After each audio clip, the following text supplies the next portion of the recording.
ગૃહમંત્રી હર્ષ સંઘવી ફરી વખત આમ આદમી પાર્ટી અને ગોપાલ ઇટાલિયાના નામ લીધા વિના વરસ્યા છે અને તેમના નામે રાજનીતિ જે લોકો કરી રહ્યા છે, જે લોકોની રાજનીતિ તેમના નામે ચાલી રહી છે, તેમને સણસણતા જવાબો આપ્યા છે।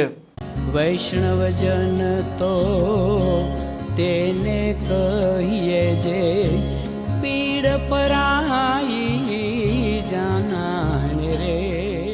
નમસ્કાર, આપ જોઈ રહ્યા છો નવજીવન ન્યૂઝ અને હું છું આપની સાથે તોફિક ગાંચી। અત્યારે ગુજરાતમાં જે પ્રકારે સ્થાનિક સ્વરાજની ચૂંટણીઓ ચાલી રહી છે, તેમાંથી ભારતીય જનતા પાર્ટીમાંથી નાયબ મુખ્યમંત્રી હર્ષ સંઘવી છે તે સભાઓ ગજવી રહ્યા છે, અલગ અલગ નેતાઓ પણ ગજવી રહ્યા છે, પરંતુ હર્ષ સંઘવી તેમના વિરોધીઓ છે તેમને સણસણતા જવાબો આપી રહ્યા છે અને આમ આદમી પાર્ટીમાંથી પણ ધારાસભ્ય ગોપાલ ઇટાલિયા મેદાને છે અને ફરી વખત નાયબ મુખ્યમંત્રી હર્ષ સંઘવીએ તેમના વિરોધીઓ છે તેમને જડબાતોડ જવાબ આપ્યો છે અને ગોપાલ ઇટાલિયા પણ તેમના વિરોધી માનવામાં આવે છે, પરંતુ તેમનું નામ લીધા વિના તેમણે શું કહ્યું છે તે પણ સાંભળો।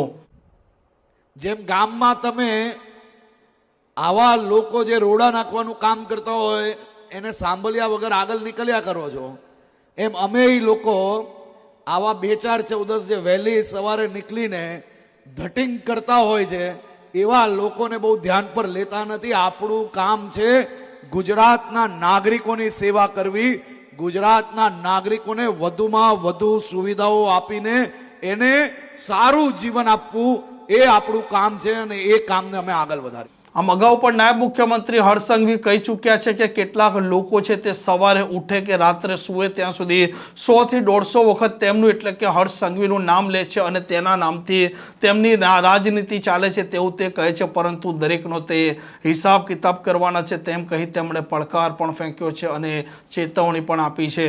આ પ્રકારના સમાચાર માટે નવજીવન ન્યૂઝ ચેનલ સાથે જોડાયેલા રહો। નમસ્કાર।